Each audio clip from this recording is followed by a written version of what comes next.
ওমর ফারুকের মতন বক্তা যেখানে ওয়াজ করে আর আমরা যেখানে বসে বসে ওয়াজ শুনি, এটা হলো রহমতের সাগর। এখন কিসের সাগর? সেখানে তোমার এক পেয়ালা রহমতের দরকার আছে?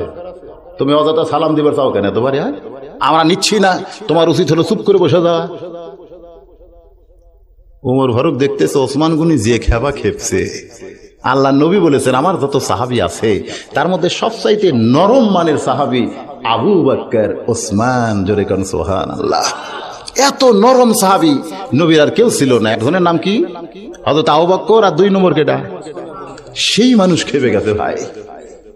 ওমর ফারুক সমস্ত সাহাবীর দিকে তাকায়া আল্লাহর কোরআন থেকে তেলাওয়াত করলেন, আতিউল্লাহ ওয়া আতিউর রাসূল উলিল আমরি মিনকুম। সঙ্গে সঙ্গে ওসমান গনি কাঁপতে কাঁপতে বসে গেছে। কোন সুবহানাল্লাহ। ওমর ফারুক বললেন না বাবা ওসমান বা ভাই ওসমান তুমি বসো, তুমি বসো, এ কথা বললেন না। শুধু কোরআনের আয়াত তেলাওয়াত করলেন, আল্লাহর আনুগত্য করো, রাসূলের অনুসরণ করো, আর তোমাদের আমিরকে তোমরা মানো। আমি উমর তোমাদের আমির থাকা অবস্থায় তুমি ওসমান কেন দাঁড়াইছো? ওসমান বুঝতে পারছে আমার বড় বেয়াদবি হয়ে গেছে, আমার আমির যেখানে আছে আমি কেন ভুল ধরেছি। কাঁপতে কাঁপতে বসে গেছে। এখন আমি জানতে চাই এই কোরআনের ক্ষমতা আছে না নেই?